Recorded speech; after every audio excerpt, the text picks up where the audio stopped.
hosts. Hello and welcome to Platos Cave, coming to you from Australia, the land down under, for Revolution Radio on Revolution.radio. That's right, easy to find, easier to use. So if you get a chance, go to the website and donate, because this is listener-funded radio. Follow the bouncing ball, real easy. And the station is very grateful, as are we. We don't get paid, so no, Dave and I are not getting any of your cash. Don't worry about it. We're doing this pro bono, gratis, for free. And like doing it too. If you can't donate, and any currency is good, including crypto, by the way, then simply tell people about the station. Tell people about the show. In fact, if you see us out in the wild, and I know a lot of us have seen us recently, so thank you so much for that. Subscribe, like, comment, share, all of those wonderful things, yeah? If you can. It really helps. It certainly helps Dave and I. We've been doing this for a long time now. A long time. I went through our archives the other day. So if you can support us in this fashion, that would be awesome. We've got some really awesome comments, which I will get to in a second, in these last few days. But you can listen to the station and all its shows, including ours, on pretty much any platform, any app, any device out there in the world, including a Gray's Tabletop Digital Radio. And you can have that in the comfort of your own home. That's right. Now, before I tell you that I'll tell you first. The archives are free. So it's not a good reason to support the station. But before we start broadcasting at you in anger, I would like to acknowledge the traditional custodians of the land from which both Dave and I are broadcasting. And for Dave, it's the Dark and John. Thank you, sir. And for myself, of course, the Dark people. And with that, I would like to thank elders past, present, and future. Dave, how you been, brother? Well, terribly relaxed. And excited. All at once, I was at Bathurst enjoying the great race. And if you're from anywhere in the world and you've not heard of it, look it up. It was something else. Had, I think, 2 point something million viewers on one channel alone. And it's a place that's on the top of a mountain, right? And it's a place that's both cold, hot, dry, and wet all at the same time. It's like Melbourne. A lot of people brought the weather up from Melbourne because that's 4 seasons in one day, and you get that. So you're sitting there and you're getting burnt by the sun, and the next thing you've got to put a jacket on like you're going skiing, and just to try and survive it. So hypothermia would be a thing if you were, you fell asleep on the ground drunk. But you camp. There's a hotel down the bottom, but no one does that. Only the super wealthy. But I'll tell you one thing. One thing that has made the world news and it's gone viral. From the weekend, Chaz Mostert, he did a cylinder in his car. He conked out on Conrod Street and just parked it right before the chase. You don't know what these mean if you've never heard this before. It's a street track which closes for the race a couple of times a year. It does special events, but there's all houses down these roads with driveways and letterboxes and everything. And iRacing, and it's been laser scanned, including the mailboxes. It's tremendous. It's all been modeled. So Chaz gets out of his car, and instead of waiting for like the medical van or someone to come past to pick him up during the safety car, he just wanders up, and there's a guy that's been there for 30 plus years, and his name is Robbo. Everyone knows Robbo. He has parties there, and he has a 2-story decked out little grandstand for people to watch and drink all day, all week. And so Chaz wanders up to Robbo's house, and within 5 seconds of him getting there, someone's run up to him with a beer. And he's just gone and sculled the beer, and that's fantastic. That has made a new hero, Meki. The former the former hero of the mountain was Peter Brock, but I think we just found a new one. I'll be honest, Nowhere none else of in this the means world would that anything. happen. Nowhere else in the world. It's awesome. Yeah. I'm I'm a complete newborn when it comes to anything motorsport. I will freely admit, and most of what you just said was just me being a dog and Frasier and going blah blah blah blah blah blah blah blah blah blah blah Mackie blah blah blah blah blah. Or was that's what Peanuts? Wah wah wah wah wah. So anyway, it's a pilgrimage to get there every year, and there was no arrests at all for the whole week, which is great. That's because then it goes back. That's then awesome. Bathurst goes back to normal. No mass graves either. I gather. No. It's not Gaza. Not too soon. It's not Gaza. It's not. So it's not an orphanage from like the 1800s or anything, but so the world has changed in the week that I've been away. It's changed in a good way, I think, and in a bad way, I know.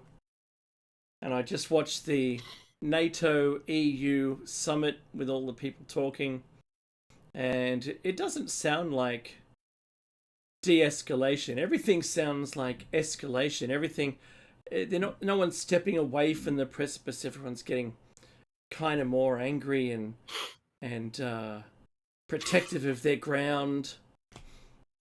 And I've got to ask you this, and I saw this on a YouTube clip today, and it was, at what point do you call it?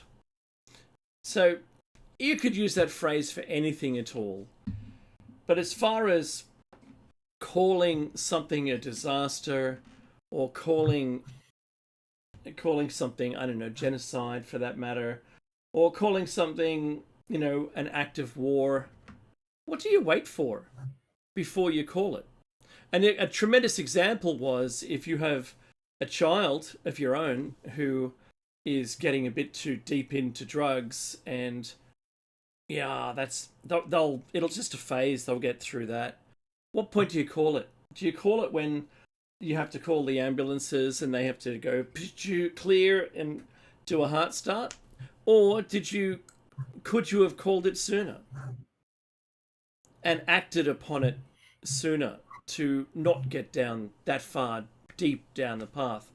And I think that's a really good analogy to each of these ever escalating tensions around the world.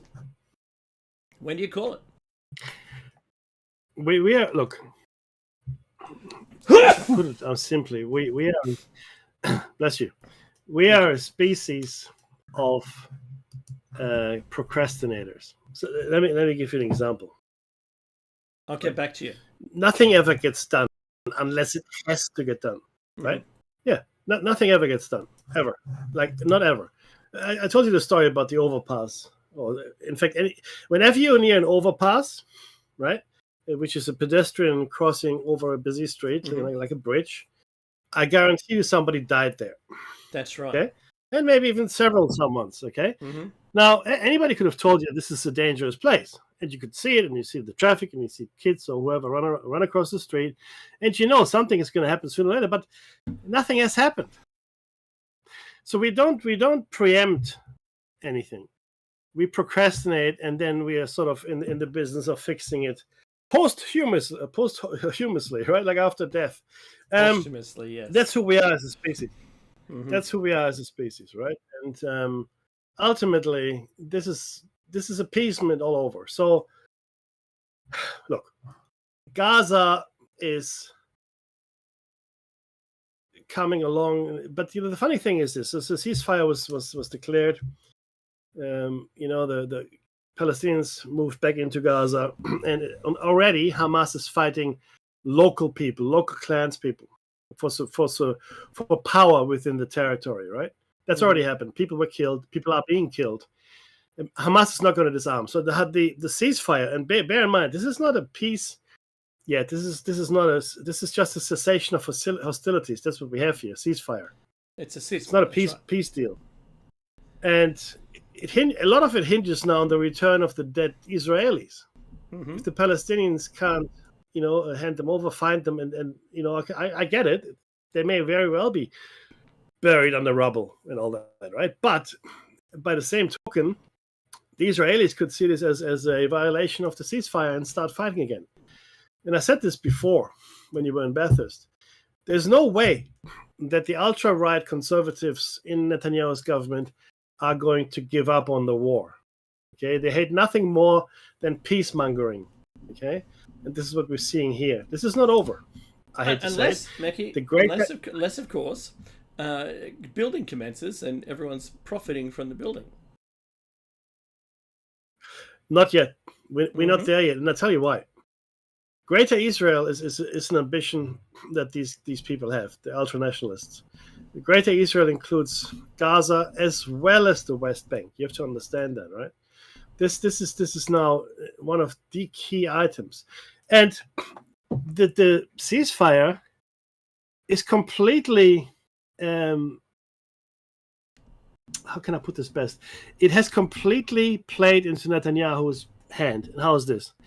All living hostages have been returned. That was a big thing for the Israeli people. Stop the war, bring the hostages back. Well, he's brought the hostages back. Now, he's tried to bring the dead hostages back, and you could argue that's some have come back, but the others may not come back because they're buried under rubble. They just can't find them, full stop, right? But it's enough to start the war again. And now the Israelis themselves, they really have nothing against that war specifically anymore. Sure, I mean, from a humanitarian point of view, I mean, Palestinians will suffer, but the Israelis have the hostages back. Hamas has no more bargaining chips. This was it. This played into Netanyahu's hand in a beautiful way. And that's why he agreed to it, right? I got the hostages back. Freaking awesome.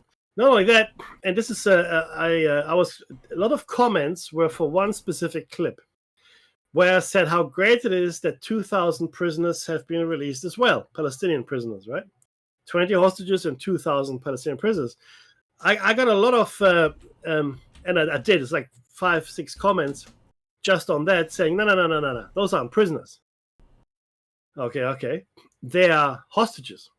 Now, I did some digging, and the truth is this. Very few of the Palestinians that are imprisoned in Israel actually had a trial. Right? If any. And, well, yeah, they're not prisoners per se. They were just taken and imprisoned, which, by rights makes them hostages too. So there was a release of 2,000 hostages rather than prisoners. Because, again, to be a prisoner, you have to enter the prison system, and you do that via the court system, which finds you guilty of whatever crime, right? And then you're in prison.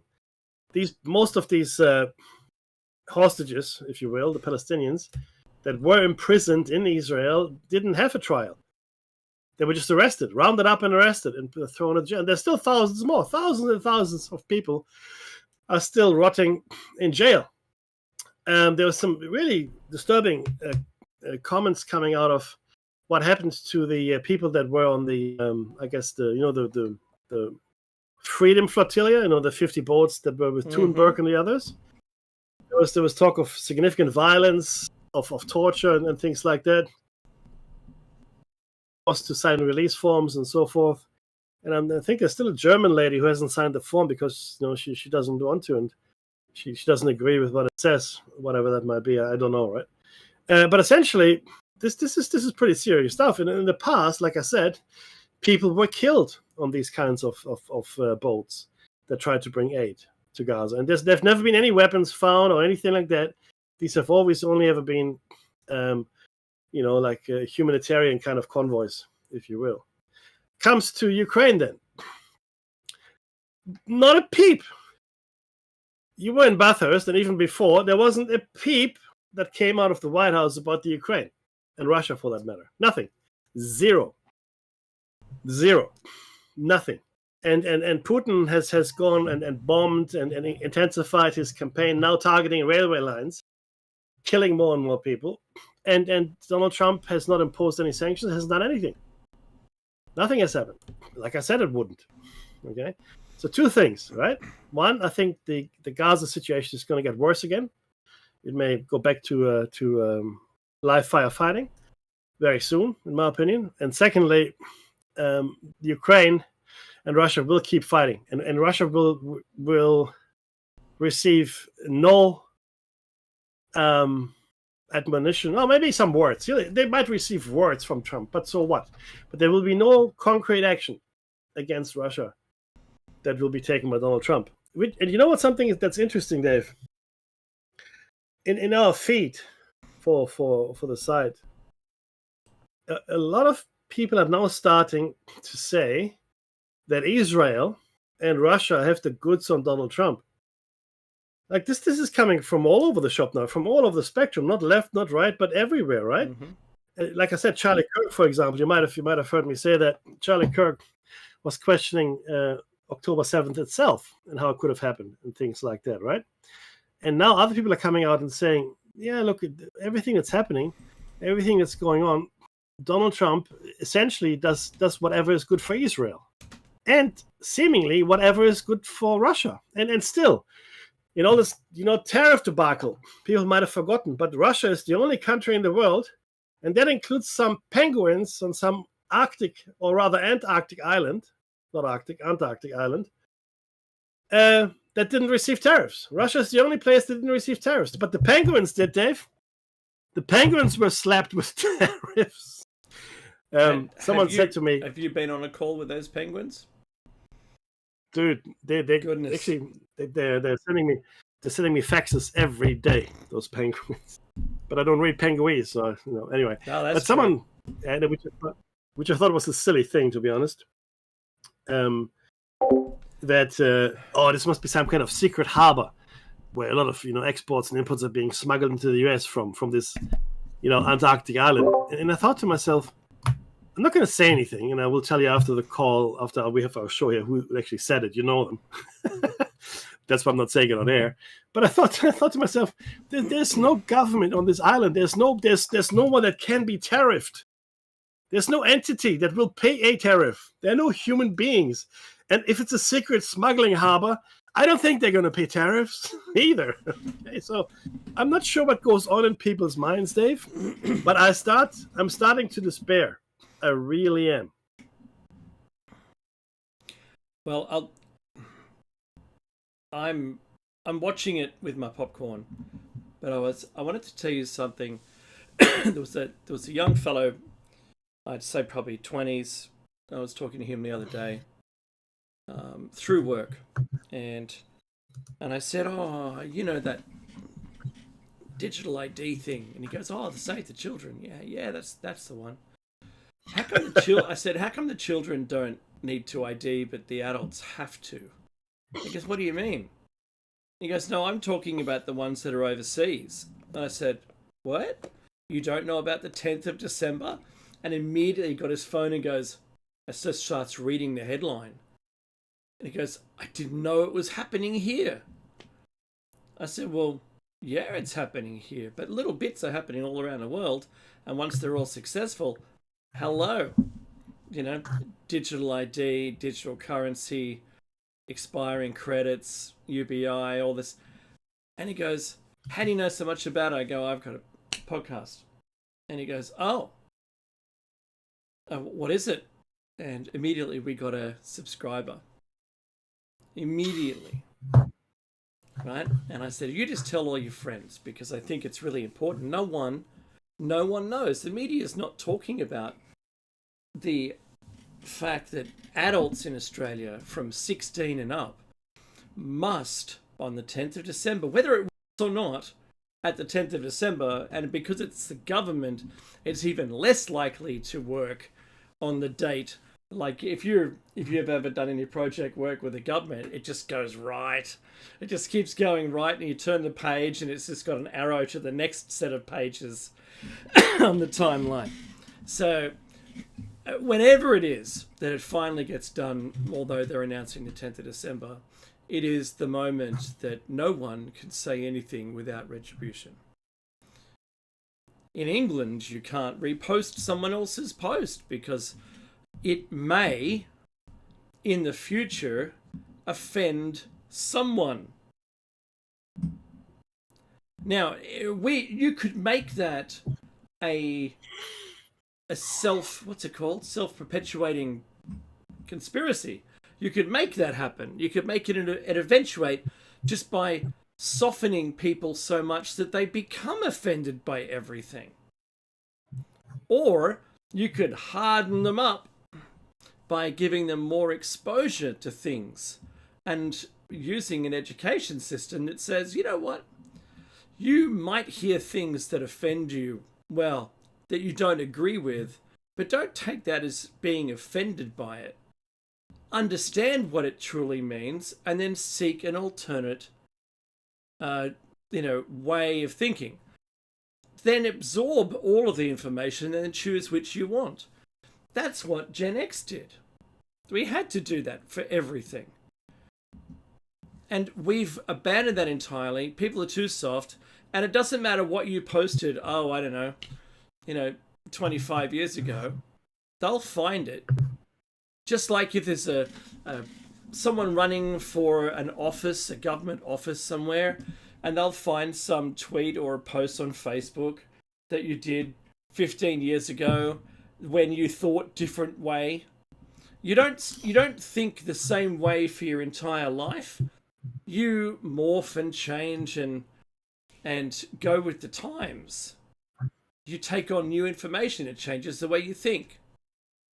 And I know Meki and I have done this to a certain extent. We didn't believe half the stuff that we've researched is connected. There's not a chance if you talked to us 25 years ago and said, "Oh, Dave, Meki, if you think that this and you don't think that these things that are all connected," and you go, "Don't be silly." Now we do. So look, it was great to be able to have a conversation with someone who thought it was happening everywhere else but here. They know who they are, and I'm not being terrible to you, to be honest with you. It's just this. People always believe JFK wasn't, the killing wasn't done by, what's his name? The moon landings were a bit iffy. 9/11 was a bit iffy. They're all on the nose.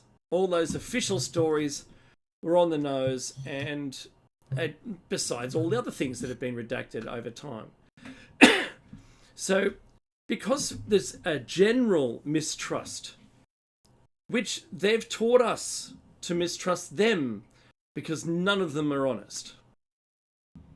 You ask them a question, they give you an answer to a question you didn't ask.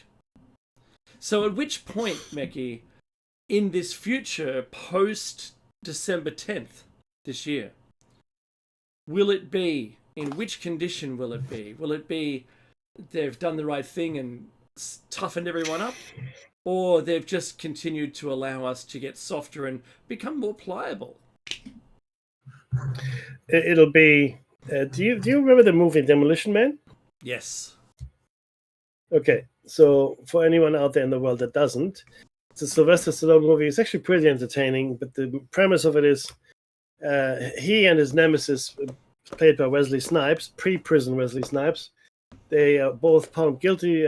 He's a cop, Snipes the criminal, and they're both sentenced to cryogenic prison for 50 years or whatever it is, right? So they're imprisoned, and Wesley Snipes in the future escapes. It's the year, I don't know, actually it's 2025 maybe? Sure. 2040? There's irony. Yeah, I know. And so they wake up Sylvester Stallone as well, and he doesn't recognize the world. Everything is electric cars. There was a huge earthquake which destroyed a lot of Los Angeles, which, where this is set. And people are very woke, and you can't swear, you can't eat meat, you can't smoke. So essentially everything you think you have a right to do, you can no longer do. So living in a nanny state for all intents and purposes, right? And everybody is soft, and everybody's easily offended, and everybody's very, very naive. So you can imagine like a hardened criminal from the 90s or 80s of LA, right? Being let loose in a society like that is wreaking havoc. So my answer to you is this. what are the benefits here of either scenario? Let's say we do the Gen X thing, we harden everybody up, and everybody is responsible for what they do. And if you fall down, you pick yourself up. You apply some band-aids and keep on walking without crying too much. And if you lose the race, and if you lose the race, guess what? Run faster next time. Okay, or and this makes you a fairly resilient person, right? Or we will create a whole bunch of ninnies. Then they need their mother to wipe their bum and their nose and cry out every time they're treated unfairly or think they're treated unfairly. I can tell you right now, the parasites, the machine prefers the soft cogs in the machine, the soft, and gears. That they will work for a while, and when the machine gets too hard, they'll break, but then get new wheels. It's all good. None of the parasites have any interest in creating resilience at all, and this has been going on for almost 100 years. It's been getting worse, right? It's been getting worse, but it's gotten really bad in the last 30 years. In the last 30 years, in the Western society, I'm talking about now, right? Because if you are living in a developing country or in a country where you don't know what you're going to eat tomorrow, you don't have time to worry about any of this. You are resilient. You are hardened by nature. But if you live in an affluent society where things are given to you on a silver platter, let me tell you, we have mollycoddled and smothered the conflict and life out of our kids. It's if you win, you win, and you should celebrate it. But if you don't lose next time, if it doesn't bother you, fair enough, right? But don't expect to be a winner as well when you're not. Okay, I'm sorry, I hate that. That's I'm okay with three conditions. I know, but yeah, that's my answer to your question. I think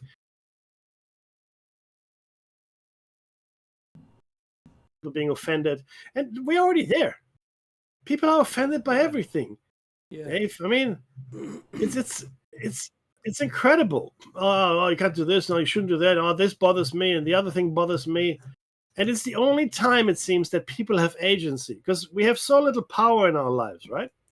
When someone does something wrong, they're smoking near my table, or they're mowing the lawn at 4 a.m, or whatever, something ridiculous. I can come down on them like a ton of bricks. That's why I've got power. I can make them feel my power, right? That's why people are watching, the neighborhood like spiders. And for any infraction, your hedge is 5 centimeters too low. Whoa, it sounds like the homeowners association. Yeah, that's right. But yeah, look, that's where we are, Dave. I think very much we have chosen that path. It's always been chosen for us. I choose to toughen my kids up a bit more with constant sarcasm, and I will celebrate victories, but not. Oh, I came 52nd. Yay! No, sorry. You win or second, or my youngest daughter just won the soccer cup here in the neighborhood. The Greystanes. Yeah. Oh my, not her team, obviously, right? It's a soccer competition. My other daughter, she did extremely well. Her writing was chosen for a national school spectacular thing. So they turned her and two other kids writing into some kind of stage production. I think it's going to be nationally broadcast or something. But you enter something, you compete, and you do well. You know what? I will celebrate with you. But if you don't win, that's okay. That's not a problem, right? It's really not a problem not to win. If you don't care about it, well, maybe this is not for you. But if you care about it, then try harder next time. Otherwise, what is the lesson here, Dave? What's the lesson? I don't know. Personal best is still good. Because that means you're getting better. Goodness me. Completely agree. I don't know where this cough's coming from, but that's all right. So, from your liver. Straight from your liver to your throat. That's what it is. That's what it is. So, so I haven't really run any news stories alongside what we're talking about. I That's okay. I did a couple of Gaza ones, but to be honest, not so much. I did have one story here, and it's archaeologists have discovered 1.5 million-year-old hand fossils in Kenya. That's gonna take it back, isn't it? Are they That's gonna Homo take- sapiens? Yeah, yeah. Well, Nice. it says in short, the bones suggest that their owner, a species called Paranthropus bosi, was capable of making stone tools. How 1.5 million years ago? That's pretty good, but it looks like an opposable thumb to me. So good for you, whoever look, you were.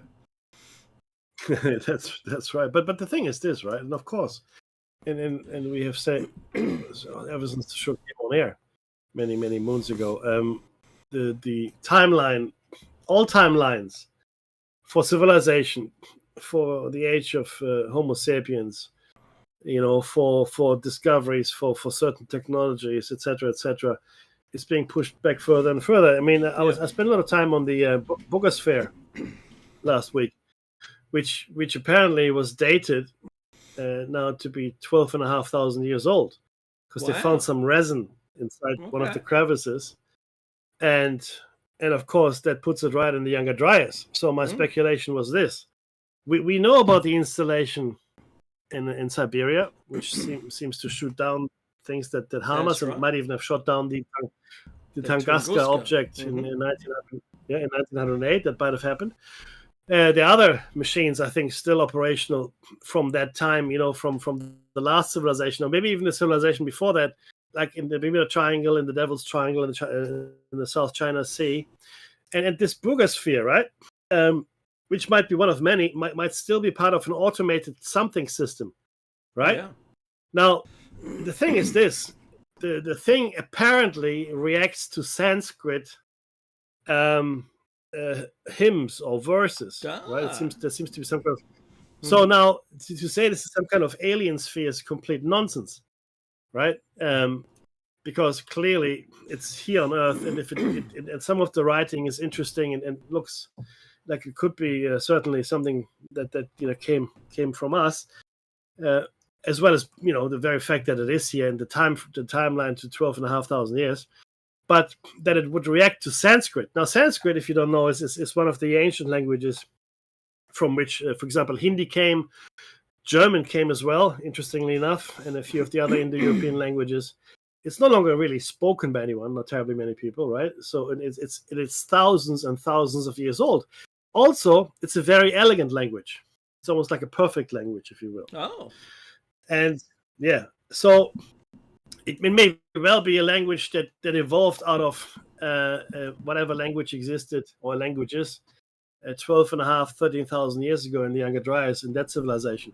So, and this goes that a lot of these things that we see, not all of them, of course, but I think a lot of the UFOs and the spheres and other things, I think these are automated systems. They're still functioning. Right? Now, some are malfunctioning. I think that's why there's so many crashes. But it makes no sense, and bear with me here, unless we talk about time travel now, interdimensional travel, it makes no sense to continue with cattle mutilations at all. It makes no sense. It also makes no sense to create crop circles. And we do know that they're glowing lights, and might be these spheres, for all we know, that create these crop circles, right? And there's a very clear telling signs as to which crop circles are real and which are not. And the real ones show signs of microwave activity, which change the plant in such a way that it doesn't break, but it rather bends, right? And it still grows, by the way. In a real crop circle, the plant is not killed. So it's not trampled down. So in my mind, it's sort of forming now as part of the hypothesis and the proof of ancient cultures. Part of the phenomena we're observing may very well be part of an automated system that was never switched off and which only now functions haphazardly. It doesn't really have a purpose anymore, right? It's just there. It's like, if you've got anything automated, right? And it just goes through its motions because there's no one there actively controlling it potentially, right? I'm not saying that's everything that we see. Obviously, there are other phenomena, obviously, clearly interdimensional or time or extraterrestrial travelers that come here as well. But I do believe that a chunk of the things that are happening on this planet are part of an ancient automated system or systems, a network of systems, or and clearly one of the the purposes of that system were, I think, defense, and I think communication, maybe even entertainment for all I know, right?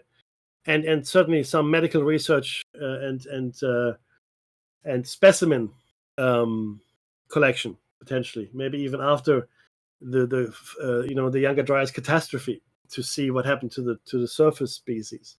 That's my opinion. So it's fascinating stuff. It really is. And I think we will learn more and more, or well, if we're allowed to. Not, I mean, what if we find all these things, Dave, right? And then they just get buried again, like Göbekli Tepe. What's the point of that?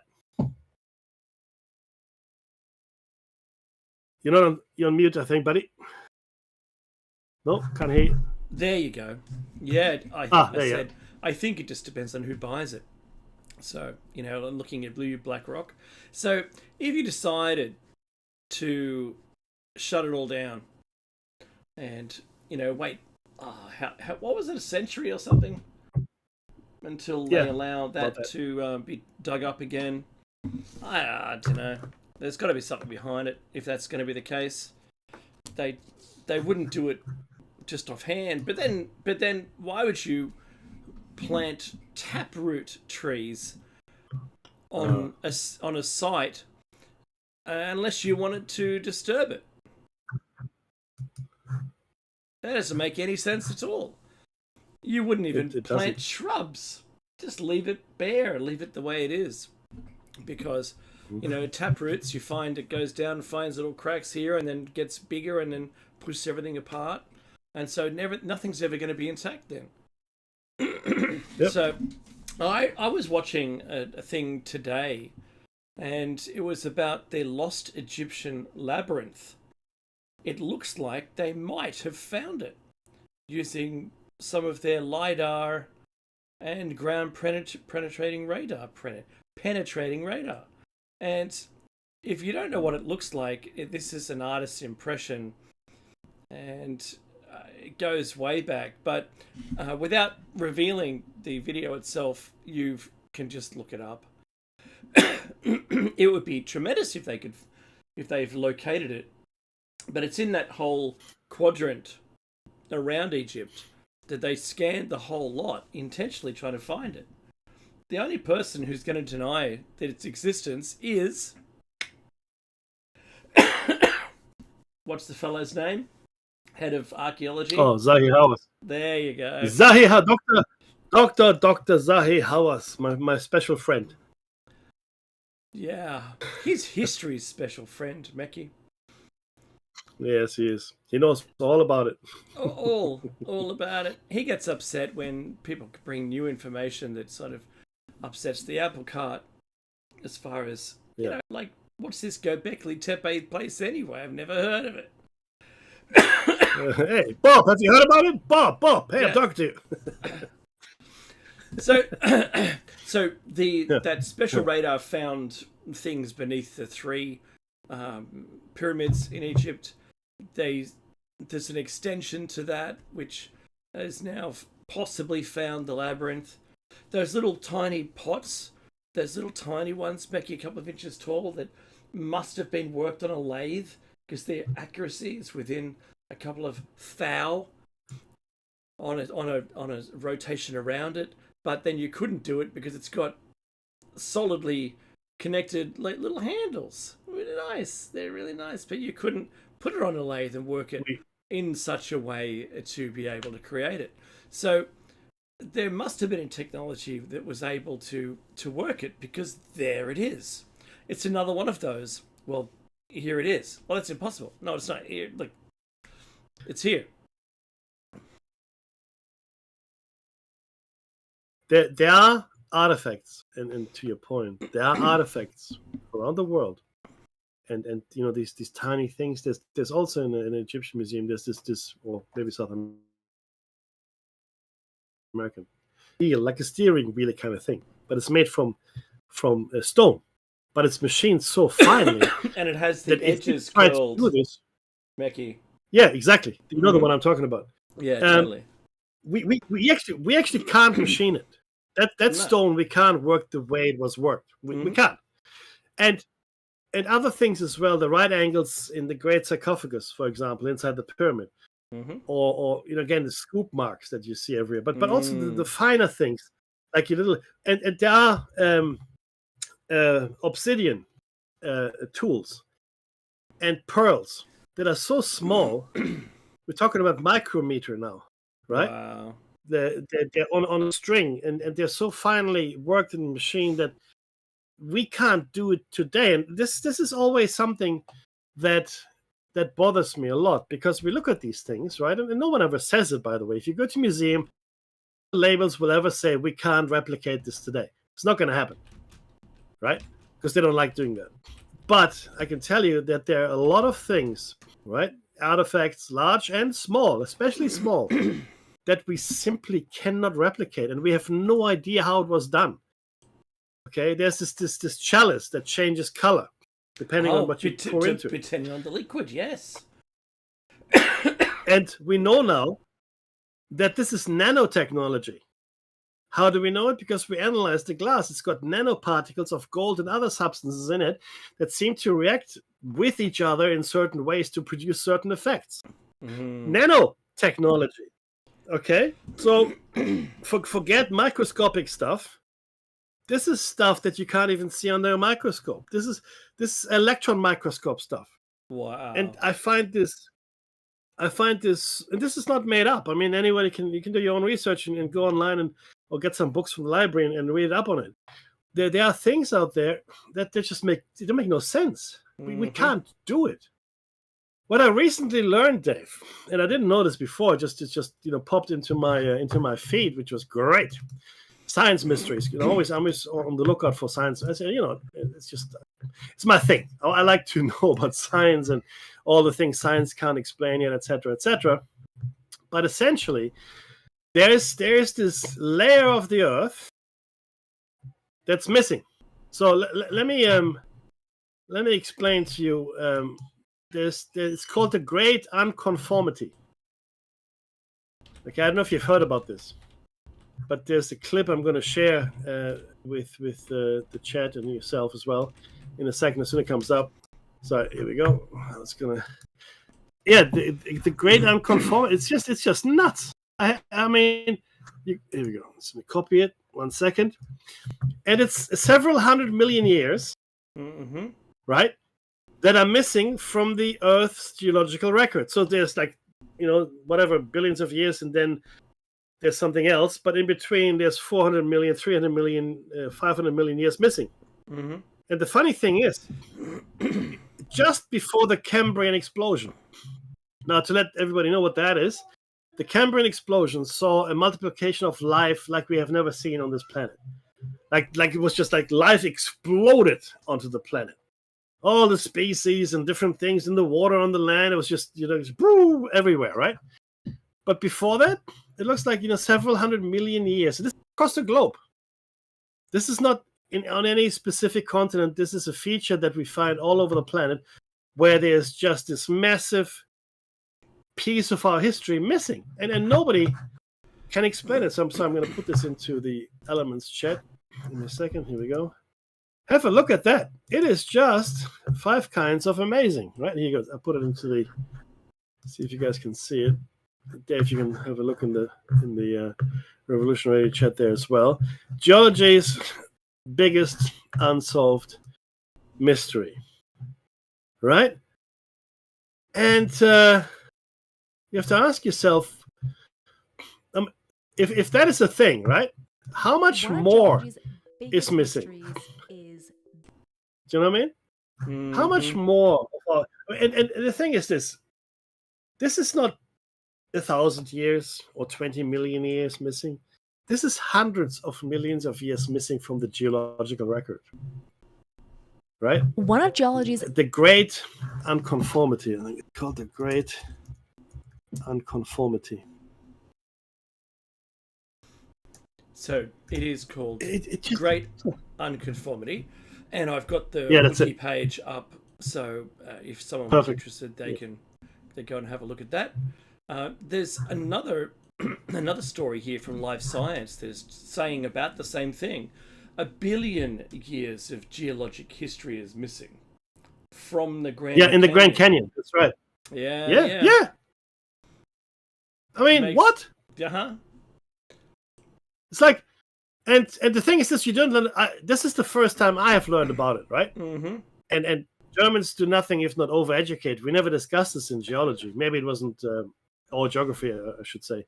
Maybe it wasn't known at the time. Maybe they hadn't found out about it yet. You know, I guess that's probably the most likely explanation.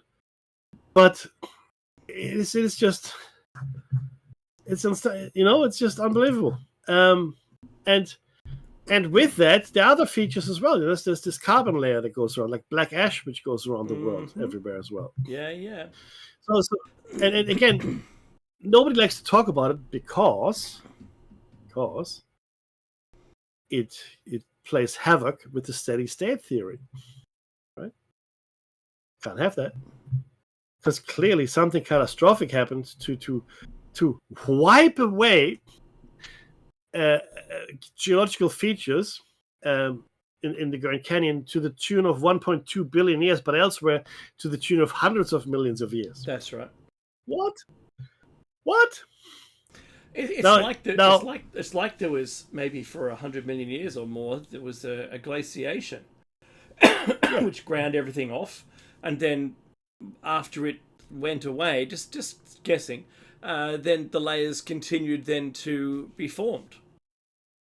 Yeah. Again, they're bringing a lot of. Glaciation is one theory. They also have, what do they have here? So the exact causes debated. Hypotheses involve a combination of erosion from periods of glaciation, such as snowball Earth and mountain building events related to plate tectonics, etc., etc. But nobody has come up with anything. Now, but this is also important to understand. The boundary is surface erosion. Okay, it represents a period when a former mountain range was uplifted, then eroded down to near sea level before being buried by new sediments. Okay, so be clear, this is not something that was removed inside the geological strata. Mm-hmm. It was eroded from the top. That's right. When it was the top. When it was and one might think potentially fairly quickly, speaking in geological terms, right? This is just, and you know what this reminds me of? It reminds me of the 98% of the universe that's missing. Of all the stuff, like we look at us so proud. We are so proud, Dave, walking around like a peacock, right? Oh, I know all these things. I'm so smart. Hurrah! Good for me. And then the truth is, we don't know anything. People said that about the firmament. I'm done. Yeah. And my whole universe ends at the firmament. Done. We're good. We don't even need to know anymore. No. But one thing that bothers me a lot, they're talking about the moon missions and sending people to the moon and all that stuff, right? Mm-hmm. And they're saying, we're not sure we can do this. No, this is happening, right? That's right. Just astounded. But we're not sure how to get through the Van Allen belt. That's right. What? You've already gone through the Van Allen belt, you said. Sorry, you already said you did. So who? What? So NASA's own press secretary said that they don't... The amount of lead you would need on the spaceship would mean that it was cost prohibitive to send anyone to the moon, because if you want them to survive, they've got to be shielded. And so we can't go through the Van Allen belt, he said. To the amazement, the astonishment of the interviewer, who didn't ask a follow-up question, was just left with their jaw hanging. Like, what? Yeah. It's a career-ending follow-up question. And they said so. So this is the funny thing when it comes. I know. We lost the technology, Mickey. That's the other phrase. That's it. That's it. We've forgotten. We've lost the math. We've forgotten the tech, and not only that, we no longer have the original tapes of the moon landing either. Yeah, what did you so do? None of those? that exists anymore. Oh, we wrote over them, or we threw them away. It was a nail biter. It was an NFL game. We taped over to get over it, right? It's like, what? But that was your wedding video. But these are fundamental things, right? And I know we've gone far afield here in our discussions, but the truth is this. When don't we? There's so much out there that we just take for granted. We just take it as read. Okay, well, we don't ask the question because that would be stupid. But no, you know what? It is never stupid to ask a question. Never. Okay, if you have a question in any circumstance, in any setting, I guarantee you, if there are other people around, right, at least 80% of the people that are there with you have the same or similar questions. That's right. That you have. But we just don't ask them, right? Because, we don't want to look like idiots. But you know what? The experts look like idiots when you start asking your questions. So how does this work? Oh, I don't know. How does that work? I don't know. Where's 98% of the universe? I don't know. Oh, okay. Well, why is 1 billion years of the geological record missing? I don't know. How do we get to the moon? I don't know. Where the missing moon? I don't know. What? What happened here? I don't know. So don't ask me. Stop asking questions. Because the thing is this, right? And I hate to say it. But I think a lot of people find refuge in academia that are not cut out for the real world. It sounds terrible, right?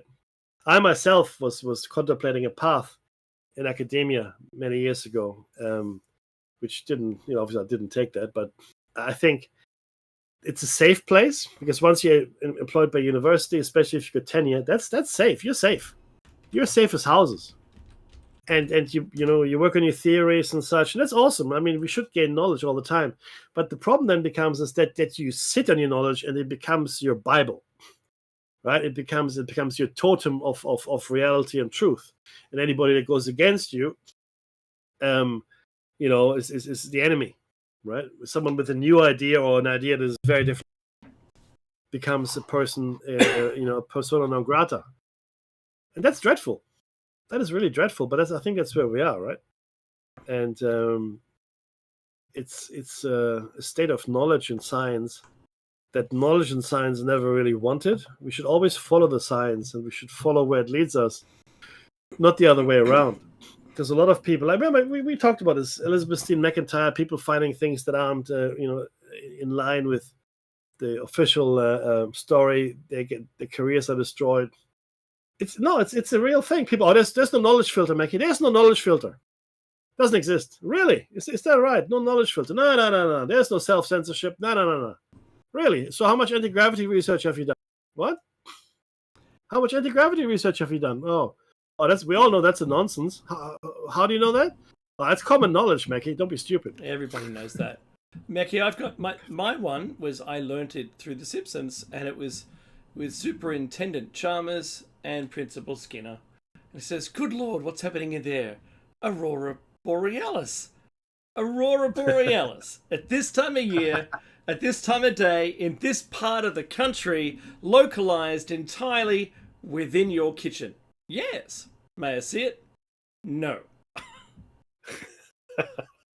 Yes. See, that's the perfect example of control of information. That's gold. I love that bit. I really do. That's one of my funniest sketches. Oh, brother. But it is, though. It is.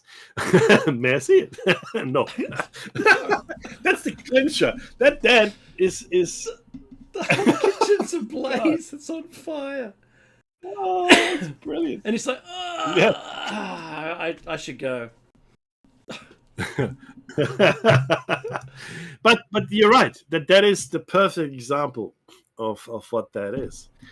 And we're helpless in the face of it because your character will be questioned. The ad hominem attacks will increase, like we've seen with Cremo, and we saw it with Lloyd Pye. We're seeing it with Graham Hancock. All the people that dare ask the question. I think that's the music. here's Okay. the music. Damn, that came quick.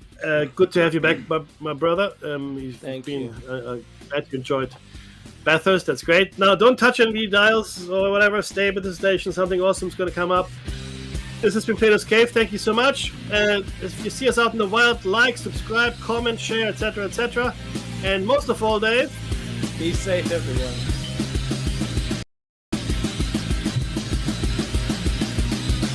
Thank you.